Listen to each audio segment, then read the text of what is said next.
এই কি খবর দেশবাসী, সবাই ভালো নি? যাও অবস্থা দেশের, সবাই একটু নিজের জায়গা থেকে ভালো হোক।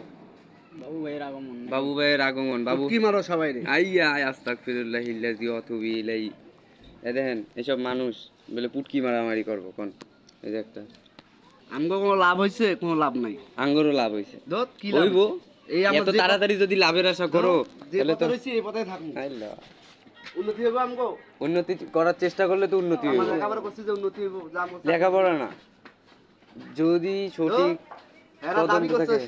মূর্খদের লিগে দাবি করে না, শিক্ষিতর লিগে দাবি করছে। শিক্ষিতরা শিক্ষিতই হইব, তা শিক্ষিতরা আর মূর্খরা ডালে পড়ে থাকবো, পাড়া দিয়ে আরো টিপে মারে লাগবো। মত তুমি কি আইয়া ভাল বুঝবা? আসাইনি ভাই।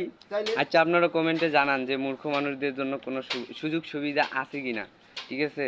তাইলে এই যে বড় ভাই ডায়লগটা দিল, মনের আক্ষেপ থেকে ডায়লগটা দিছে। আর যারা মূর্খ আছে হ্যাঁ করে আড়াই মারবো। হ্যাঁ এইটা ভাই কইরেন না, কারণ মানুষের মনে আঘাত দিয়ে কখনো সুখ পাওয়া যায় না। যেমন শেখ হাসিনা কত মানুষের মনে আঘাত দিয়ে দুঃখ দিয়ে শেষ পর্যন্ত এই বাংলাদেশ ছেড়ে চলে গিয়েলো নিউ দিল্লিতে।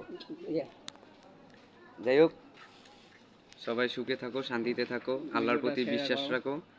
হ্যাঁ, সবার প্রতি ভালোবাসা রইল। সবাই এগিয়ে চলো সামনের দিকে, ইনশাল্লাহ। সুদিন আসতে চলেছে, তবে সুদিন আসার আগে আমাদেরকে সঠিক পথে থাকতে হবে। ভালো মন্দ বুঝতে হবে। সেটা বাবু তো বোঝে না। সেটা তো ওই বড় ভাই বুঝলো না, বুঝাইতে পারলাম না। আপনারা কমেন্ট করবেন, কমেন্ট করে জানাবেন যে মূর্খ মানুষদের কি করা উচিত। মূর্খ মানুষের ভিতরেও পার্থক্য আছে। আসসালামু আলাইকুম ওয়া রাহমাতুল্লাহি ওয়া বারাকাতুহু।